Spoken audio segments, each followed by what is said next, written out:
躲不过去了。大家好，我是新仔。我是一个单口演员，然后有时候在线下也演一些即兴啊、sketch 啊、影视剧什么的。虽然在台上大家一看我就是属于很放得开的这种啊，但其实生活中我不太擅长和人沟通啊，尤其是追求女生的时候，我没有什么天赋。我上小学的时候就这样。就其实上小学的时候，一个男生想要吸引一个女生的注意力是很简单的，要不你就欺负这个女生，要不就保护这个女生别被其他人欺负。当时我是属于第二种的啊，我是保护女生的。小学，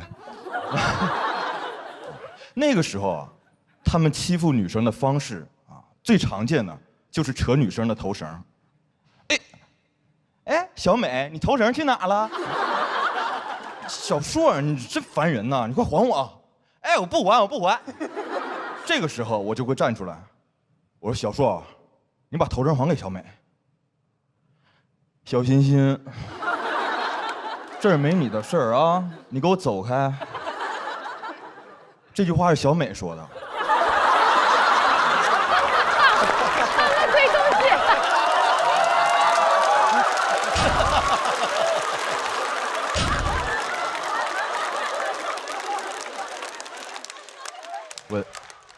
那我走。也是那个时候啊，我比同龄人更早的知道啊，什么是高级的猎人。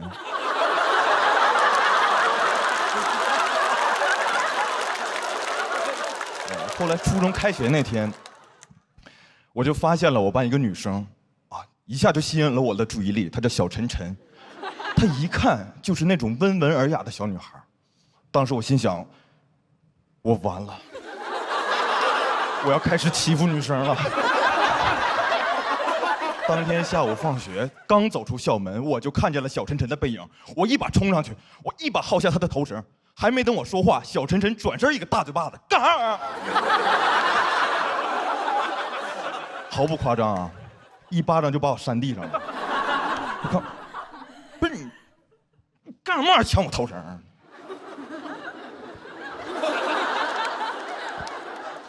你用得着吗？你也没有头发。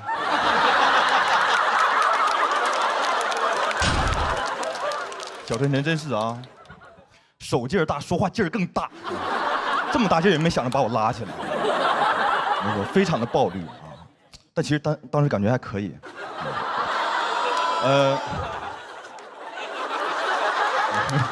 没事，我现在在胡言乱语。然后，后来长大一点了啊，就是到青春期了，青春期就开始看一些偶像剧啊。希望就是通过一些里面的一些桥段来学习一些恋爱的技巧啊！不知道大家看没看过那种经典的桥段，就是比如说列车上的偶遇，一个男生上了车，坐在一个女生旁边，一回头发现女生戴着耳机，男孩就说：“嘿，你在听什么音乐？”女孩也不说话，就直接把耳机拿下来递给他，男孩接过来。巴赫，女孩说你也听巴赫。10集之后俩人就结婚了。就这种故事，特别的离谱，谁能信？青春期的男孩会信。也就是从那一天开始，我听了巴赫，听了30分钟之后开始听的周杰伦。我特别喜欢周杰伦，因为我上初中的时候，那个时候周杰伦刚出道啊，我天天听啊，在班级下课的时候也听，在走廊里也听。有一天我在走廊里正在听周杰伦的《娘子》，我就发现一个女生缓缓向我走来，我突然就想起了我看过的一部偶像剧，就是在这种场景里，在教学楼的走廊里，一个男生在转球，转球的意思就是用手指旋转他的篮球，然后一个女生快走到他跟前的时候，他就不好意思啊，有把你吓到吗？女生说，确实是有给到一点惊吓这样子。那你想怎样？10集之后俩人结婚了。当时我心想，我说，哎呀，就是这个熟悉的场景啊，我现在必须我要来一下子，但是我没有篮球，我就娘子却依旧每日这一只杨柳，你在哪里？这我不好意思啊。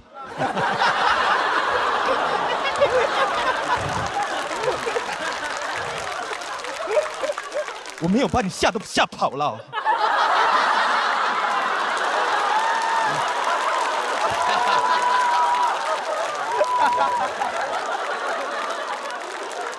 吓跑了啊！反正整个这个学生生涯就是这样啊，非常的不顺利，一直到我青春的最后一天啊，我大学毕业那一天，我最后一次坐上回家的火车，啊，就是一个普通的车，普通的下午，一个普通的座位，当时我旁边的那个女孩，刚好戴着耳机，我突然就想到我第一次看的那个偶像剧，我心想没准儿。我之前看的那些东西，就是为了今天在做准备。当时我说我必须得来一下子，我就说，嘿，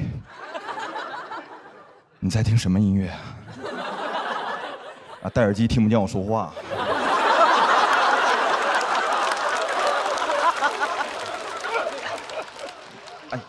哎，你这玩意儿，哎，能，我。哎，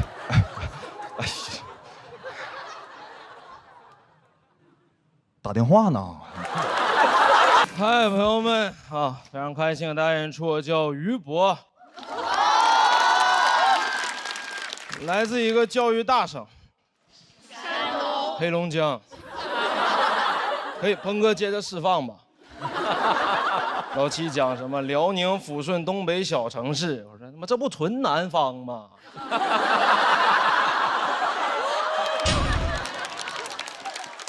当然，教育大省不是空穴来风。各位，我知道这2年互联网对黑龙江刻板印象很深，东北小孩抽烟喝酒打架混社会，往那一站就是松柏欲盖弥彰。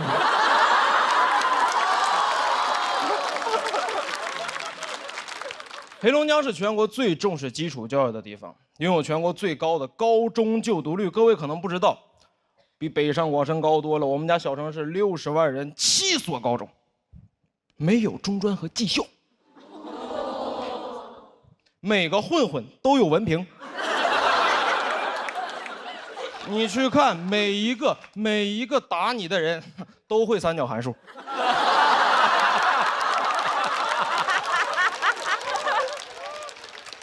你说学那有啥用？我说看那香港电影《古惑仔》，我说这里边但凡有一个黑龙江人，一眼就发现了。那大哥说。给这个人给我扔海里淹死之后沉了。大哥不行，因为浮力公式 F 等于周列 G 为排，淹死就飘了。重视教育，读书改变命运这个观念刻在我们骨子里，从来不掩饰读书的目的，很直接很夸张。我们当时高中班级直接到班级名字就叫清北班，清北。太直接了，这和那种衡水中学不一样，人家不叫，但能考上。我考不考上别说，我们就叫，先叫，先叫的人先享受清北。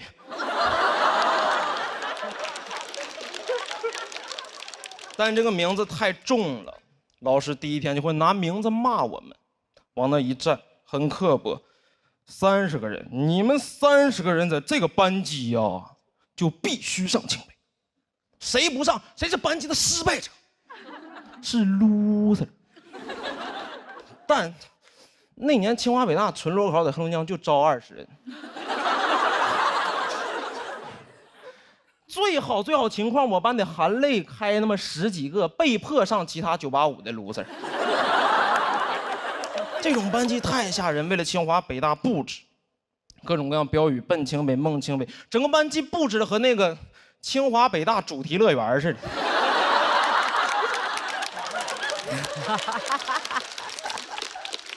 每个人的成绩和分数线的折线图，给饮水机取名叫未名湖。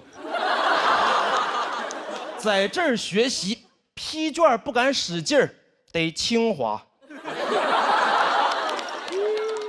天天在乐园里边学习学懵了，说一会儿6点半有没有校长坐着花车游行啊？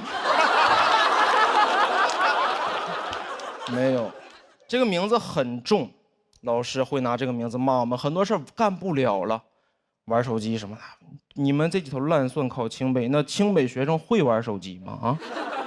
清北学生会谈恋爱吗？啊？那清北学生会说话吗？你也不知道是骂我们还是骂清北学生。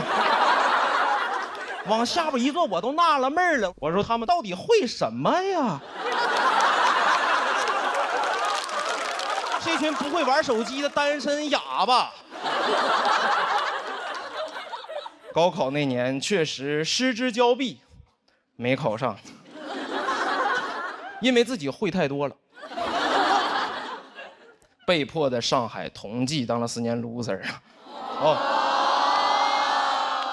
这个事儿不值得哦，因为说实话，这不是我想学的。但那种教育观念里，如果你没去到那2所最好的学校，很多人生你就不能选了。当时特别想去北京人大学社会学，我妈说社会学你上什么人大学啊？你上社会上学。听妈在上海同济学计算机，我说那计算机为什么不在网吧里学？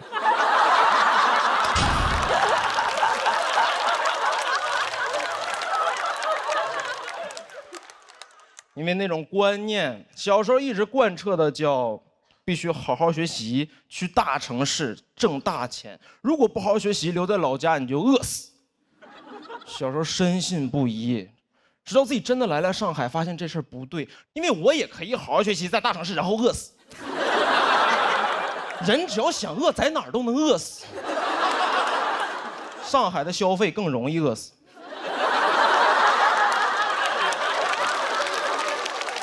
但说实话，刚考到上海那年，整个人还是沉浸在自己走出了那种小城市的幻境里边，觉得自己哎呀，哥们在上海打工干个3、5年就买房买车了，你们在老家什么东？直到今年过年回家参加了同学聚会，所有人除了我之外留在老家都买车，所有人在老家都是开车来的。同学聚会只有我一个人，零下30度走了2公里去的饭店。只有我一个人进饭店的时候，眼镜是上霜的。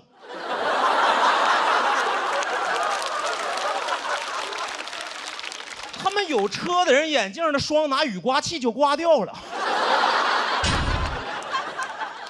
这就是我们观念的区别。因为来上海奋斗的城市，你会觉得大学刚毕业23岁开什么车？23岁在上海就奋斗就该坐地铁。23岁不坐地铁，什么时候坐地铁？对吗？车对我来说应该是那个我在上海打拼了很多年，奋斗原始积累啊，最后中产了，追求车啊房啊，那是我奋斗的奖励。车应该拿地铁里程换。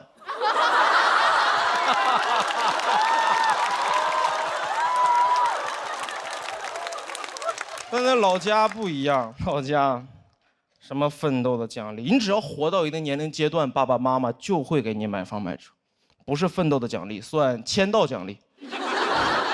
在线时长够可以了。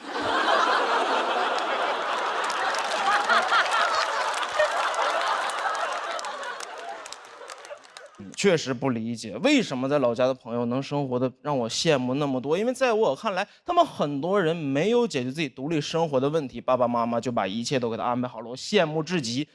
独立生活了吗？我说问一个哥们，我说哎，为什么买车？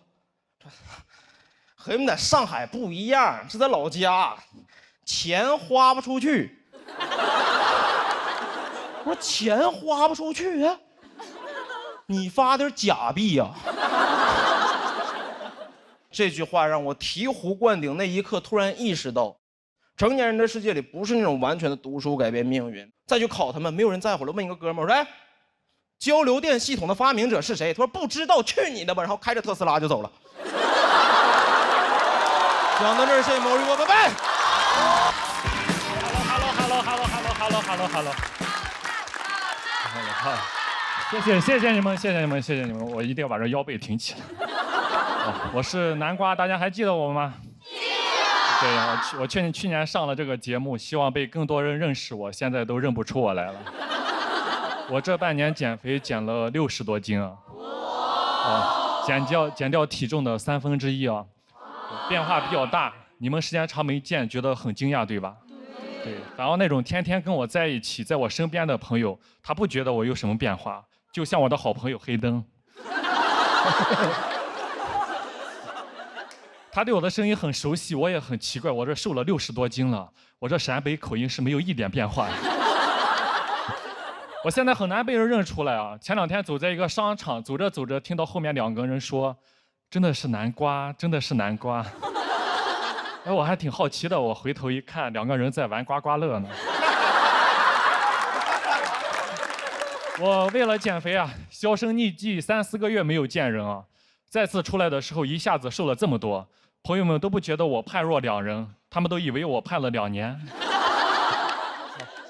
我的减肥方法在网上学习啊，偷学一些明星的减肥食谱，他们吃的特别的少，而且还经常断碳水啊，还能去正常的演出表演。啊，我也断碳水，我也去演出啊，我要在演出现场吹唢呐，我这吹着这血糖上不来，差点把自己送走了。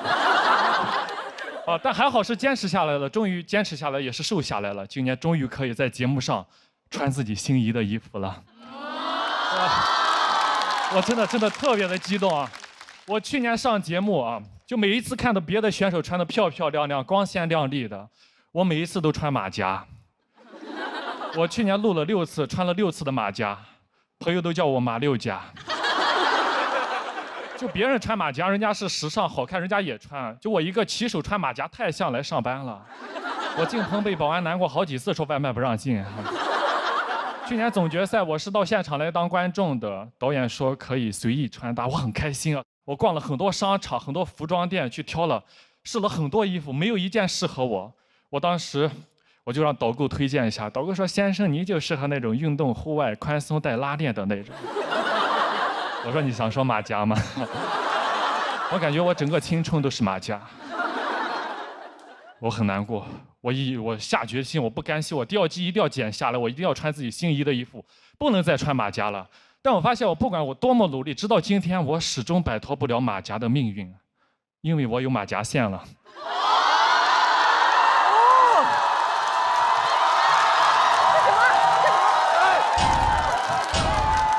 算了，这样，咱这是脱口秀，不是脱秀啊！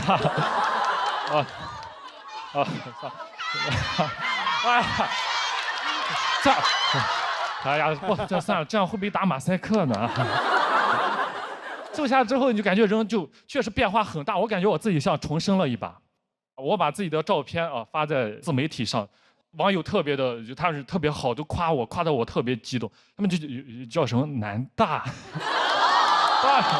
南大的青春南大学生，我热泪盈眶，我激动呀，因为我是中专学历，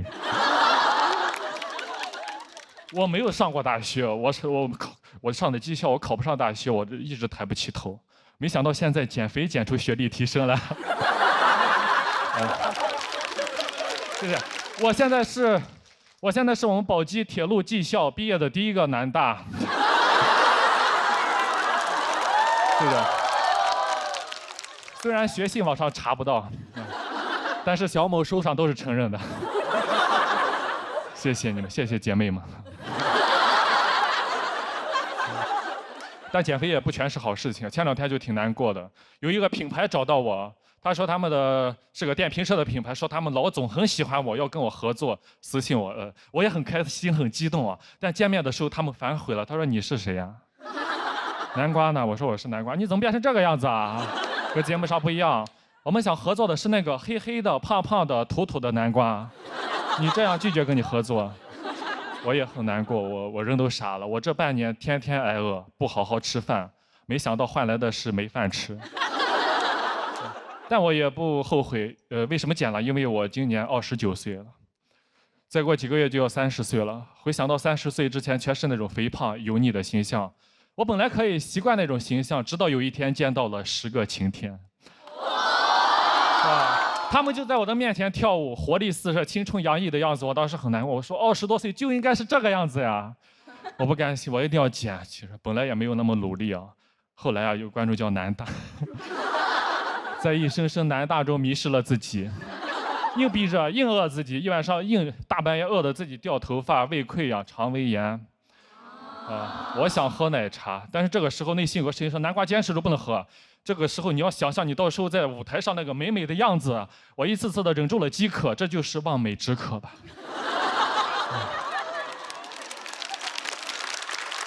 我朋友说，你也没必要这么忍着，你可以喝统一冲服无糖茶，真的好喝，一口冲服茶香倍儿足啊，喝了之后和南大一样冲服满面。真的，我终于坚持到现在了，终于在台上，说现在我真的绷不住了。其实这回啊，我后台已经摆好了烧烤、炸鸡、汉堡、油泼面、biang biang面、刀削面。我一会下了台我就暴饮暴食，以后我就想吃什么吃什么。以后呀，可能还会变回那个黑黑的、胖胖的南瓜。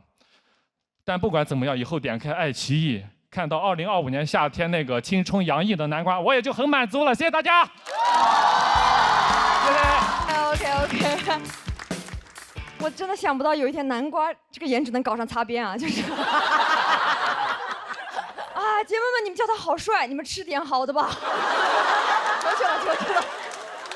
南瓜刚才自己说到自己可能为了减肥，就是少吃了很多饭吧。今年，我希望你少吃那些饭，我吃。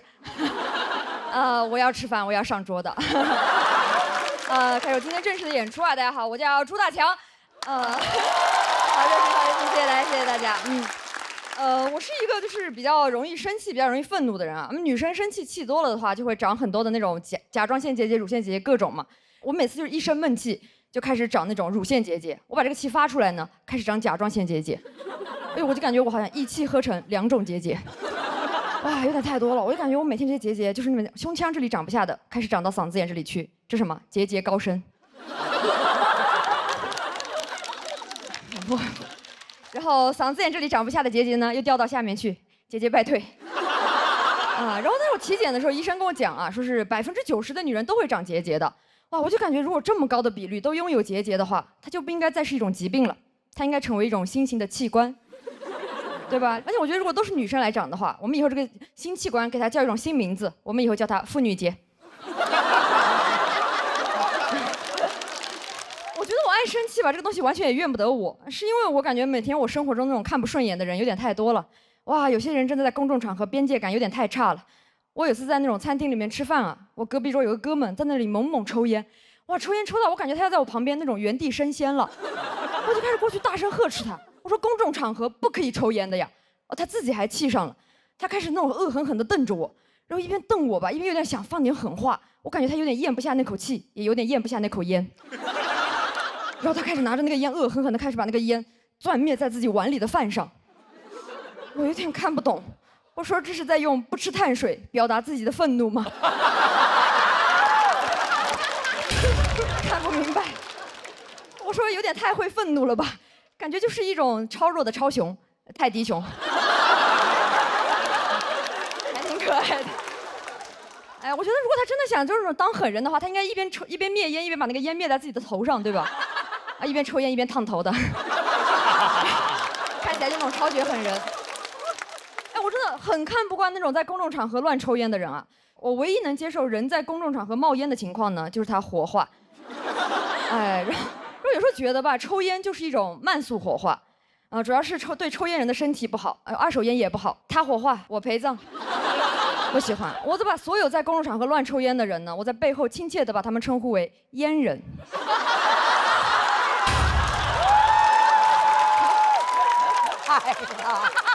我好恨烟人啊，真的。特别那个烟人有时候走路走在我的前面，你就感觉他一路走一路排放尾气。我说这种人为什么不去走那个机动车道呢？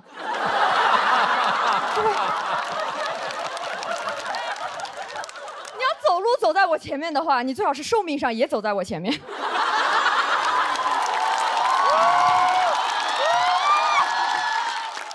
哇，这种路路上走的也能接受。我最讨厌的是那种密闭空间内抽烟的那种啊！我有一次打上一个出租车啊，哇，那个司机在里面猛猛抽烟，我在后面很生气，我说烦死了，我说你一直抽什么烟呀？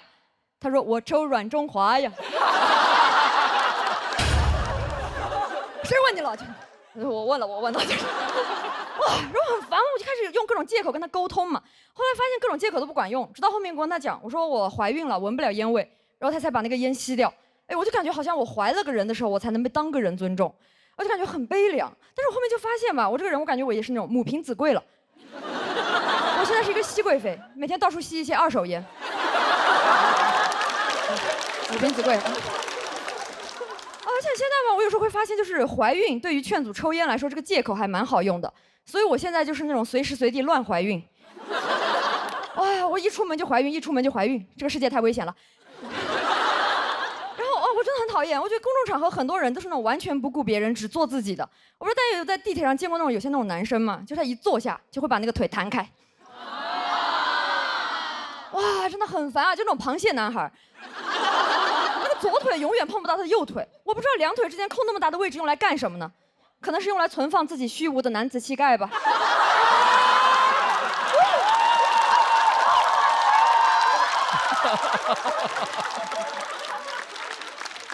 不理解。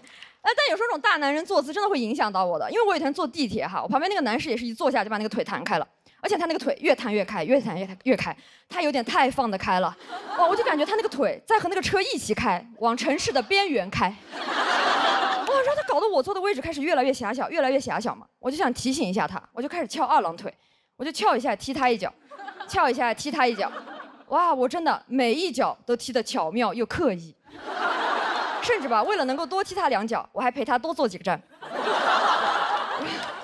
后最后我跟他一起是同站下车的，我跟他一起下车的时候，他在那里问我，他说那个你是不是对我有意思呀？我说啊，还真有意思。哎，弄巧成拙，自找苦吃。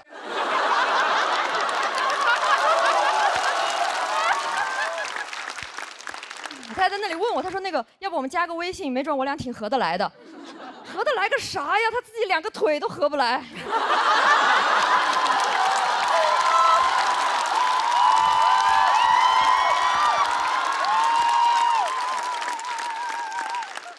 而且我真的感觉他自己2条腿已经构成了一种开放式关系了，太 open 了。不是很想加入，我也不喜欢这种随时随地会劈腿的男的。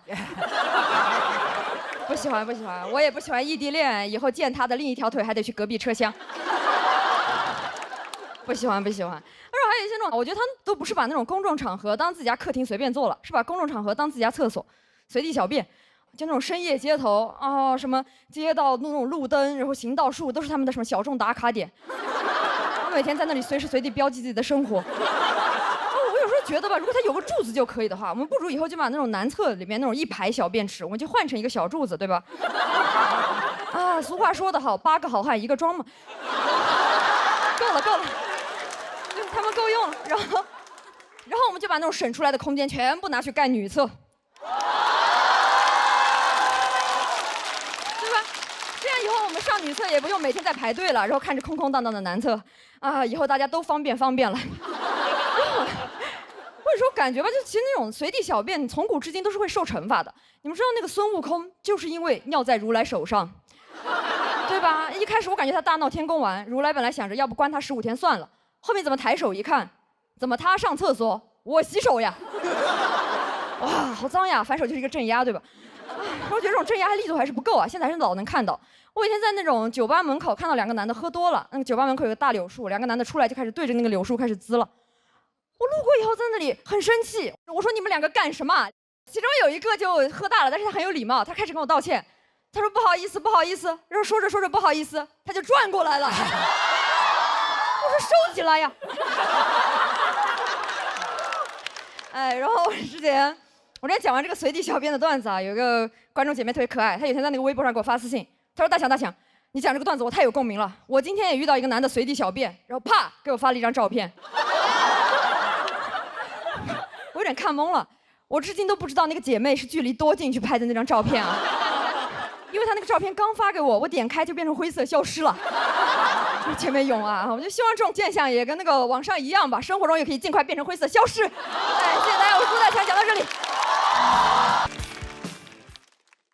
好，同学们上课了啊。我呢是一个高中的班主任，给大家稍微公布一下我的教龄啊。好，从9月1号到现在，咱们也是教了1个学期了。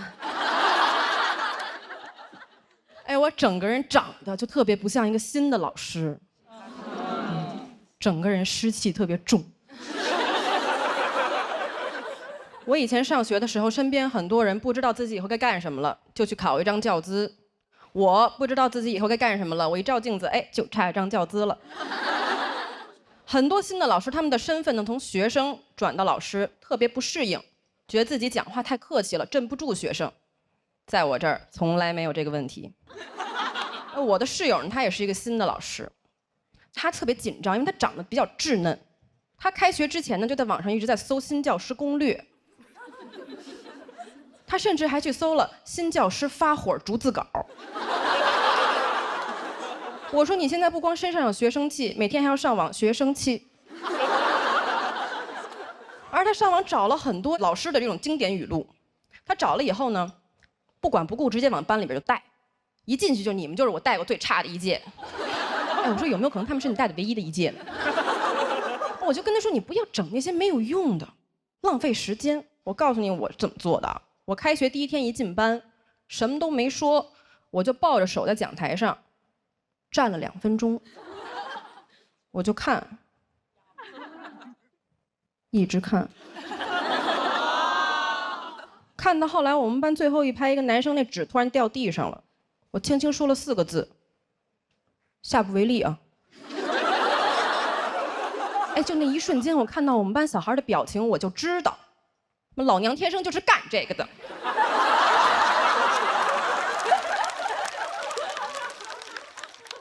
我后来感觉啊，当了半年老师以后，为人师表的表在我这儿大概是表面的表。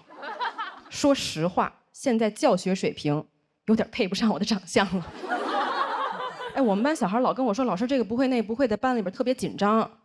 我说你们紧张什么？我跟你们一样紧张。很多知识点，老师就比你们早知道1天而已。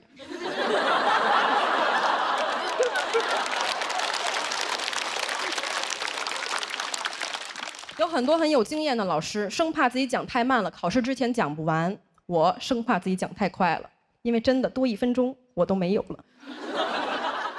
我现在最讨厌就那种提前预习的小孩儿，非要问我下一个单元的问题，我讲什么你就听什么，哪儿那么多问题呀？你一个人这样超前1分钟，40个人超前40分钟，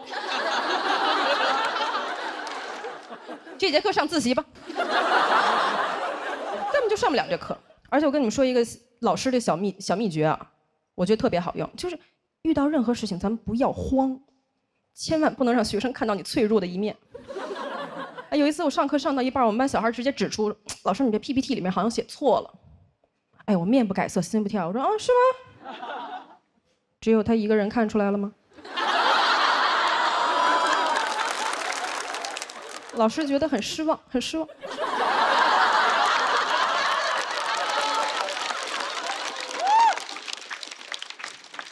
一定要稳住，一定要稳住。而且你自己立了一些规矩以后呢，自己就不能再犯了。我上个月跟我们班小孩说，不要把你那奶茶往班里带。那我奶茶现在怎么办呢？我现在每天都灌到保温杯里边就进班了。我们班小孩一看我，我也很心虚，我直接就上课突然喝一口珍珠进嘴了，嚼不嚼呢？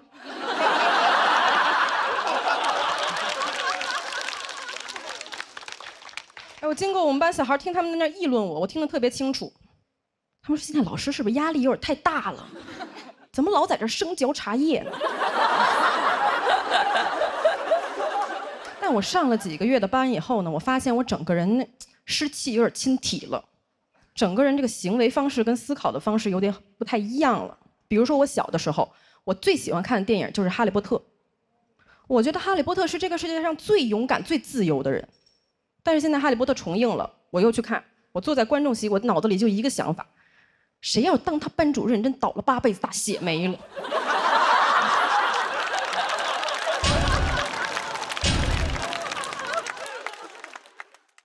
我从电影院一出来，我给我同事打电话骂了半个小时。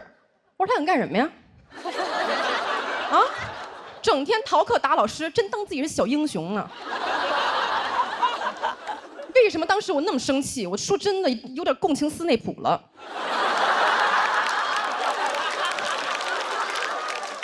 哎，你别看斯内普长那样，没准叫龄就2年。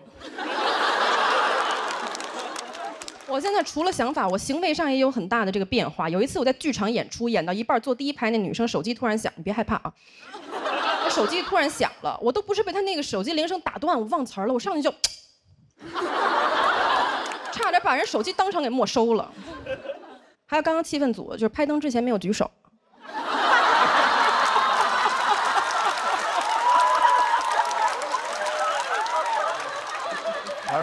夸过我，夸过我。而且我现在去过的演出，我演完了以后，那场子热不热、好不好笑，咱不知道，但一般秩序都非常好。甚至还有演员朋友就跑过来跟我说：“哎，杜老师，您在讲，就我们在讲的时候，您能不能不要在后台那扒着门缝看我们？我们很紧张。”我说：“你讲那么差，我看一眼怎么了？这么不幽默，下不为例啊！”我今天其实跟大家讲这么多呢，还是想跟大家说，就是老师呢也是活人，就我们下了课以后呢，也是会讲讲开放麦呀，喝喝奶茶什么的。所以呢，如果有我的学生在看我的这个演出呢，我还是想跟你们说一声，作业写完了吗？看什么呀？我今天先讲这么多吧，因为多1分钟老师也没有了。谢谢大家，我是墩儿。好啊，Hello， 大家好，我叫谢谢，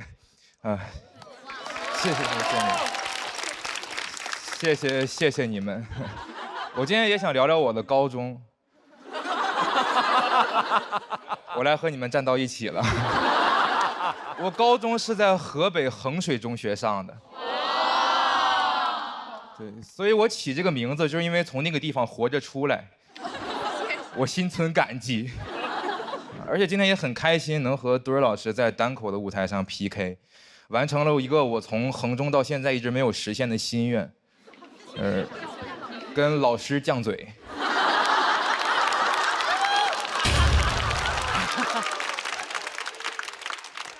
我非常紧张，当时在衡中真不敢犟，衡中是一个很卷的学校，卷到教室后面贴着条幅，上面写着只要学不死，就往死里学，传播度非常广。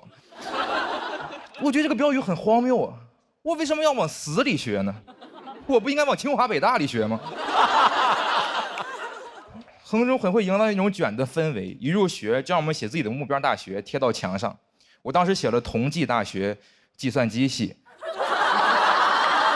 真的假的？那是一个我非常向往的高校。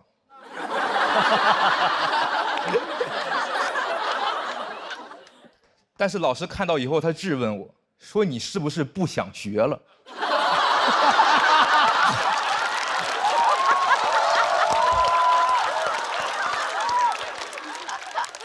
你要不现在去网吧吧？让我改成北京大学，我不敢犟嘴，真改了。但是衡中确实出成绩，后来还真的考上了。谢谢你们，谢谢你们。谢谢你们。刚才墩儿老师是清华的，我是北大的，清北学生到底会干啥？会搞笑，这。我一般在外面做自我介绍，如果我不说我是衡中的，我说我考上了北京大学，就有人觉得说，哎，你装什么？但一旦我说我是衡中的，他们就辛苦了。哎，活该你上北大。确实很辛苦，衡中当时时间管理很严，我们都没有时间洗澡，有的同学1个月才能洗1次澡。那个时候班里面味儿贼大，尤其是重点班，班味儿有点重。就当时在教室里待久了，我们得去厕所透透气儿。当时衡中这种严格的管理，依靠于它严苛的校规校纪，比如当时要求我们早读课要大声朗读。比如说背英语单词，comedy，我们就得 COMEDY。我不理解为什么要大声，我觉得我背书背过就行呗。你那么大声，分数没上去，分贝上去了。我一开始觉得大声背书这个方法特别俗，后来想了想，其实挺哑的，那背一会儿就哑了。但是没有办法，衡中还要搞那种早读评比，拿个分贝仪去每个班测音量，就导致在衡中待久了，逼得我现在嗓门贼大。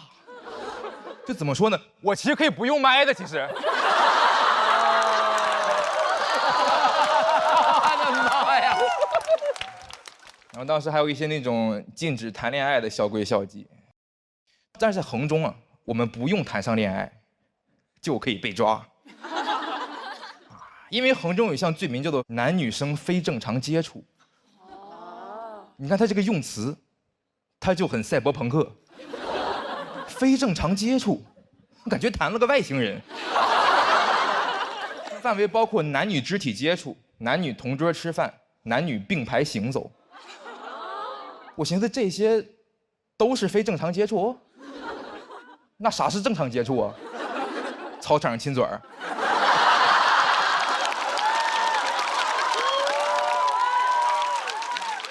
还是双方家长先见个面啊？当时处罚力度是回家反思4周。我不是很理解，我觉得我要在衡中谈恋爱，顶多也就偷摸传个小纸条。你要上我回家反思，我俩可就逛街去了。当时衡中有那种老师，他专门负责查违纪，每天就往他那个电脑前面一坐，拿个高清摄像头看有没有人谈恋爱。哼。恋综观察员，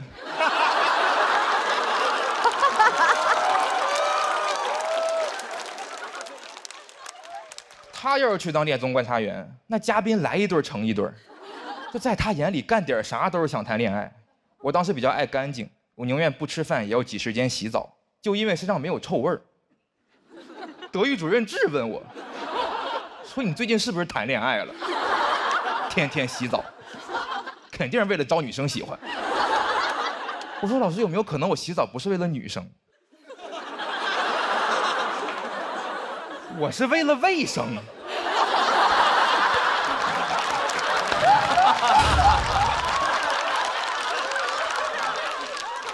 不洗澡我身上痒痒。老师说身上痒痒，我看你是心里痒痒。当时德育主任还负责查自习。然后他检查的指标是抬头率，就是在一间安静自习教室里，德育主任会从教室前门推门而入，看有谁抬头看他。如果你抬头看他，你就是没有学进去。我说老师，有没有可能你不进来，我已经学进去了？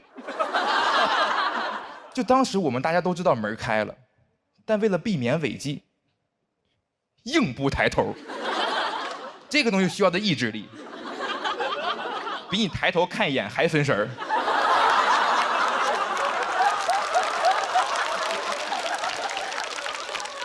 我有一次正做着作业呢，突然老师推门进来，我嘎一走神，算出来李白是个等边三角形。就李白要是在我们衡中上的高中，他也当不了诗人，他望不着明月。他举头只能望主任，然后主任让他低头回故乡反思1周。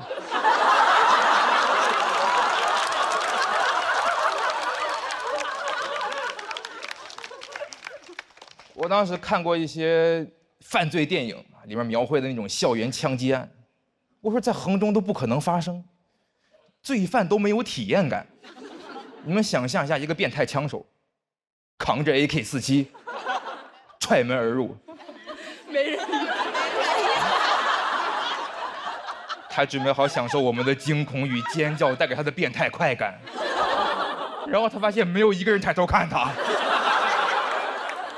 罪犯都吓坏了，赶紧拿枪指着我们大喊，说 freeze， 我们 FREEZE。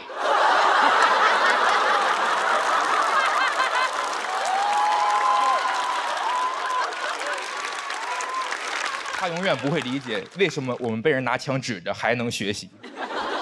我们只要学不死就往死里学。好，讲完这，谢谢大家。大家好，我是新仔啊。谢谢。我讲单口已经有4、5年了啊，用的也是新仔这个名字。但是最近呢，认识我的人好像只记得我另一个名字，刘波啊。我回家，我爸看见我都是，哎呦，刘波大少爷回来了，就感觉我不在家期间，他也没少当老爷，是吧？就别说别人了，我的那些侄女儿、外甥也是看了少爷和我才认识的我。小时候我在家过年，我得给大家表演节目；现在过年回家，我得看着他们表演我的节目。哎，你上去给你舅演一个去，然后说的话都一样。但是我侄女跟我一样，都是那种性格比较内向的孩子，不去。你怎么不你舅当时怎么演的？你去演一个，让你舅点评点评呢？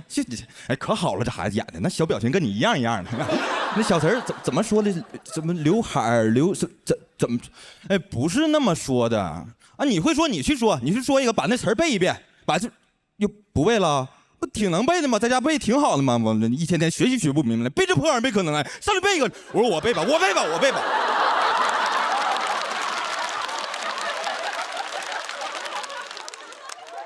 这为难孩子干啥呀？你说。哎呀，家里人就是对我的状态很好奇啊，就是在舞台上的状态啊，尤其是我舅他是一个酒蒙子啊。但我特别喜欢我舅啊，因为我老家那边就全是酒蒙子啊，特别亲切，特别可爱。酒蒙子在外面的那个状态就是哇，那就是气吞山河，就是说一个心中澎湃，但实际上寸步难行，因为工资卡都在媳妇手里呢啊，胸中澎湃，但是囊中羞涩。在外边喝酒的状态都是，哥们儿啊，今天这一顿必须我请呀。一回家，媳妇儿啊，哎，今天那饭不我请的吗？是不上回人老刘请的，我这回我心想我怎么的，你干啥媳妇儿？不是，哎，你别媳妇儿，媳妇儿我爱你。东北酒蒙子就是这样啊，酗酒但是纯爱。纯爱，你纯的纯。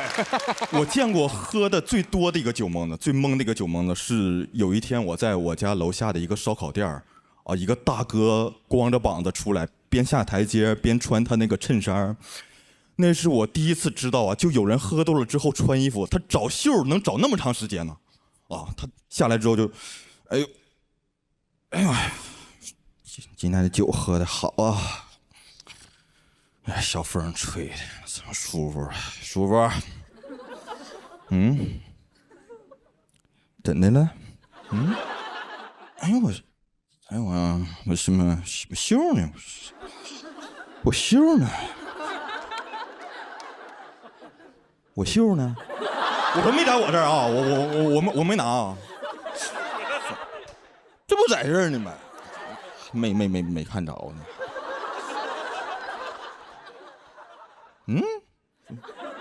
刚才我袖呢？哎，我袖呢？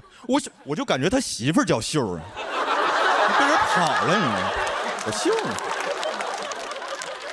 我就合计啊，我要不要上去帮他一把？然后一个大姐就出来了啊，应该就是他媳妇儿。那个大姐的表情呢，就是说在里边听见外面大哥在外边嗷嗷叫唤，以为出什么事儿了呢，赶紧出来看看，发现大哥已经跟衬衫打起来了啊。然后他就哎这儿呢，他把袖提起来了。但是这个袖啊，它其实是越往下它才越好穿，大姐往上一提，大哥反而够着就越费劲，越费劲越够不着，大姐就越往上提，越往上提，大哥越够不着，他就越着急，他就哎不是你别提了。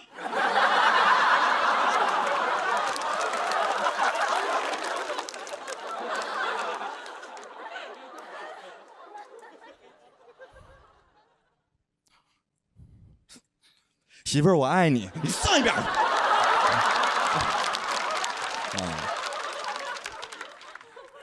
我段子的风格就是这样，没有什么任何的意义，就是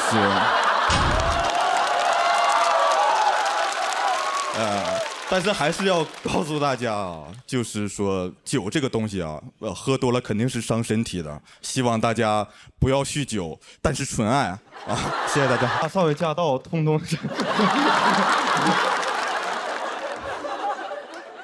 刚才这句话就是我最疯癫的时候了。我平时是个特别沉稳的人。我选这个主题是因为我不上班，所以那边隔壁的主题我不知道。我是个特别沉稳的人。我最疯癫的事儿应该就是我太能消费了啊！我尤其是买鞋，我买了很多鞋，我现在大概有140多双了。疯癫不啊？行，主题扣上了啊。然后我这140多双了。我有时候早上起来，我就看我这一屋子的鞋，我就想，我是为什么呀？我为什么只有2只脚？所以同行都叫我幽默无功啊，粉丝叫我丑鞋王子，我妈叫我搬出去住。我对鞋很敏感啊，就是过年回家的时候，我外甥给我拜年，舅舅过年好。我说哎呦，这大宝过年好，真乖啊！来，舅给你包个红包。谢谢舅舅，舅舅你鞋真白，新鞋踩上。我说别碰啊，鞋都是有生命的，而你只是我姐的孩子。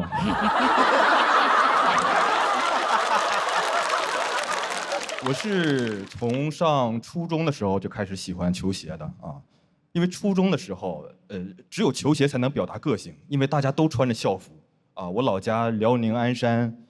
是全市统一的那种运动服套装，我觉得还挺好看的啊，但是他们非要在后背上印几个字母啊，像其他学校什么鞍山一中、鞍山八中印的都是 ASYZ、ASBZ， 就是拼音缩写嘛，我就感觉就不太时髦了。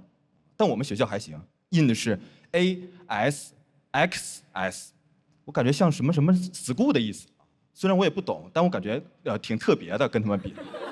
后来有一次我校服弄丢了，我就去学校一个指定的商店去重做。我说这字母什么意思啊？啊，他说这是鞍山学生。我说那一中、八中这啊，他们都好学校，衣服都定制的，你们是剩下你们都学生。我说那你印这字母有啥意义呢？表达你的身份啊，我表达我什么学生的身份吗？不是，这不就是一件校服吗？我穿上它，我除了是学生，我还能是什么？啊，我穿着校服，我走在大街上，然后迎面走过来一个人，哎，这小孩是干啥的？猜不出来啊，猜不出来。想知道。等我走过去之后，回头看我的后背，妈学生，鞍山学生。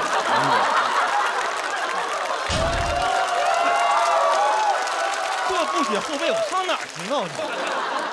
穿个校服，我以为厨师呢。没有这种大傻子啊。而且你想表达身份，你就直接写汉字嘛，对吧？你就写鞍山学生，是吧？中国李宁，你看，看着也时髦。你就印一个拼音的缩写，你给警察叔叔办案都造成了很大的困难。大家想一下啊，警察叔叔在处理案情的时候，我们看啊，该名犯罪嫌疑人年龄大概在16岁左右啊，身着校服，衣服上面写着 ASXS 4个字母，所以我们有理由怀疑他是一名鞍山销售。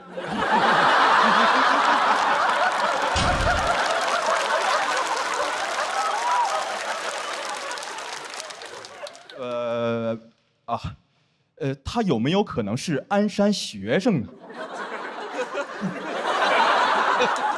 还是经验尚浅呢？啊，哎，我们看啊，我们逐字分析啊，逐字分析，写的什么呀？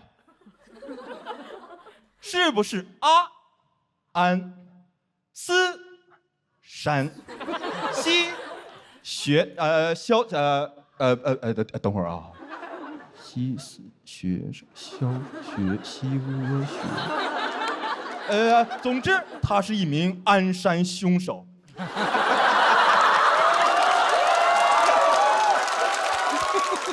很荒谬啊！今天康永老师来，我感觉应该写鞍山小 S， 感觉会更时髦一点。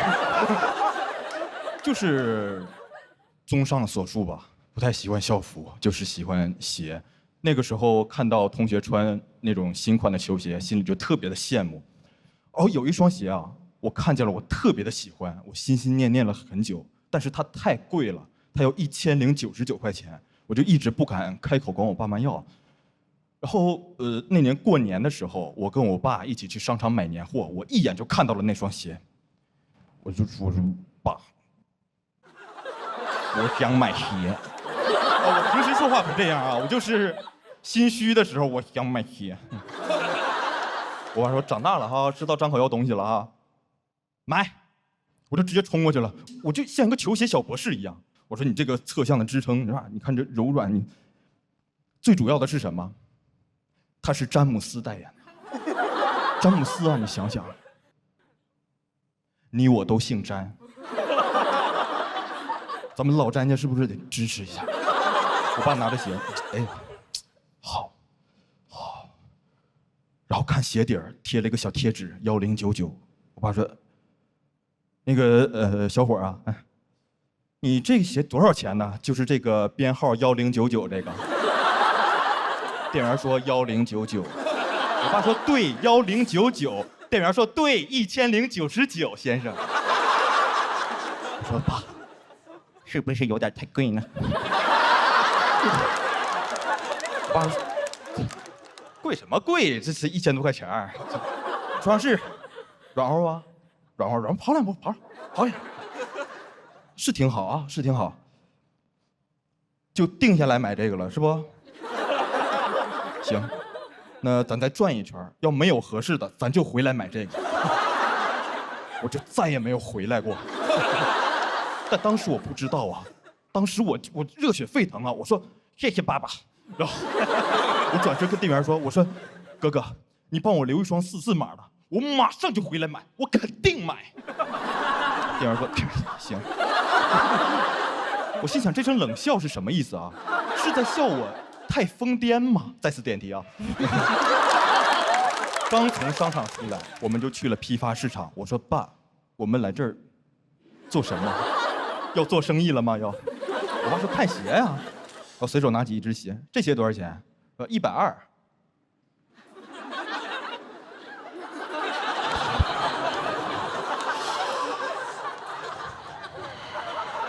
我说爸，你想笑就笑吧。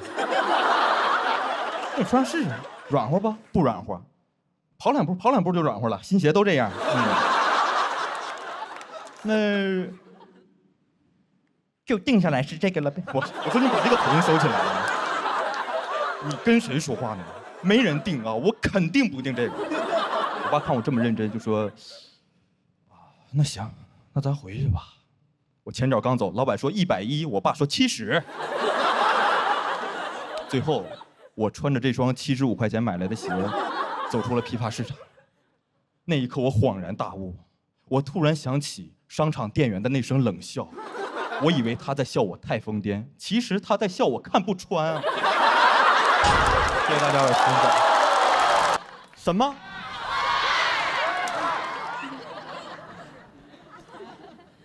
我什么词儿？大家好，我是新仔。想必第1期都看了吧？也比较了解我的表演风格了，是吧？哎呀，我的一些朋友呢，看完之后对我的评价是：新仔，要不你该干嘛干嘛去吧，别祸害脱口秀了，别人干啥你也干啥。我说我一开始就是讲单口的，他们说你讲了吗？你不就演了吗？整得跟艺考现场似的。你都多余写那些词儿，你就应该上来直接说大家好，接下来我给大家塑造一个酒蒙子。你都不用说大家好，你就应该说各位导演好啊，你直接试戏不就完了吗？咋的？最近接不着活了？我说你别说得我贼尴尬。但同时呢，我也想到了很多小时候的事儿。我从小就很喜欢表演，高考的时候也参加过艺考。当时老师给我们的考题是让我们每一个人都表演一种动物，我们10多个人，有演老虎的，演猩猩的，演蛇的。到了我这儿，各位老师好，我叫詹鑫。接下来我为大家表演的是一只猫，一只看见主人在和其他猫玩的猫。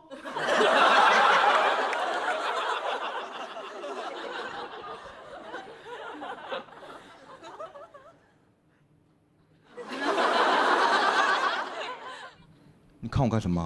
玩的挺好的，你看我干什么？你过来干嘛？你别跟我玩啊！你别跟我玩，你别碰我啊！你别碰我啊！你再碰，你再碰，你别碰！别碰我！哎，你这人你真是你老说让你演的是猫，不是东北傲娇老爷们儿。考试虽然没考上啊，但是现在就是兜兜转转也干了这行了啊，而且还接触到了很多新鲜的事儿，比如偶尔我会接到一些商务，商务大家应该都知道，就是拍广告什么的啊。但第一次我不知道，商务这个词对我来说只是一种车型。哎，鑫仔，我给你接了一个商务，我说不是应该商务来接我吗？很尴尬，这些尴尬都来自于我最近生活中的一些变化，但这都是小事儿啊。我最尴尬的一次，是有一个大哥他要跟我合照啊。有一天晚上，我着急去一个快餐店，然后这大哥迎面走过来，啊，看到我之后缓缓放慢了脚步。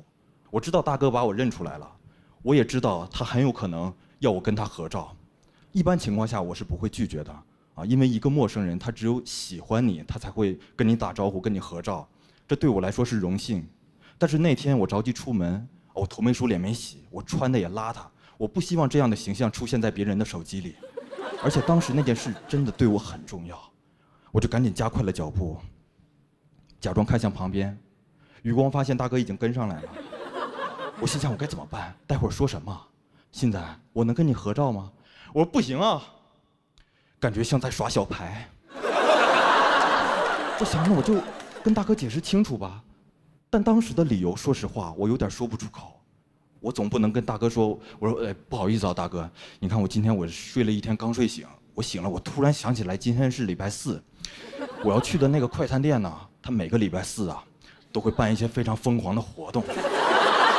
我就赶紧打开手机软件，我发现4个套餐已经售罄3个了，我赶紧点，发现这软件卡住了，他家软件确实不太好使啊，我就赶紧下楼买了，再晚2步别这个套餐也卖没了。我要这么说，大哥肯定会怀疑我的精神状态，而且这也太像一个1对1的商务口播了。我想我不行，我就编个理由吧，我就说，我就说朋友请我吃饭，那也不耽误拍照啊，我就说我去拍商务了，我谁大半夜的穿这样，正想着呢，大哥已经过来了。哎，是鑫仔吗？哎，能跟你合个照吗？我说对不起，我有一个商务宴请。大哥都懵了，他不知道自己耳朵听见了一个什么东西。我说鑫仔，你这说什么鬼话？什么是商务宴请？但是话已经说出口了，我也没有办法，我就商务宴请，大哥。啊，谢谢啊。一回头，发现肯德基已经近在咫尺了。众所周知，在肯德基办商务宴请的只有初中生啊。当时只有10米，我就放慢了脚步，一边走，一边在心里估算大哥离开我视线范围的时间。走到门口，我心想应该差不多了吧。一回头，发现大哥正拿手机拍我呢。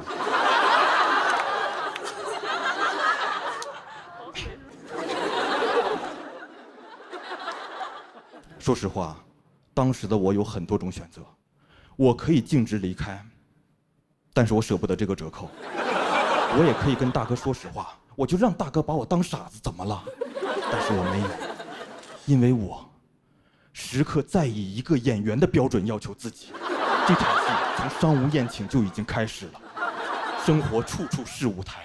当时我来不及多想，我一咬牙一推门，哎，大侄女，生日快乐！晚饭点的肯德基啊，被我硬控了1秒。不知道的以为元神出什么新活动了呢。所有人都不明所以，只有一个坐在门口的小孩，他说了一句话，声音震耳欲聋。他说：“你是新来吗？”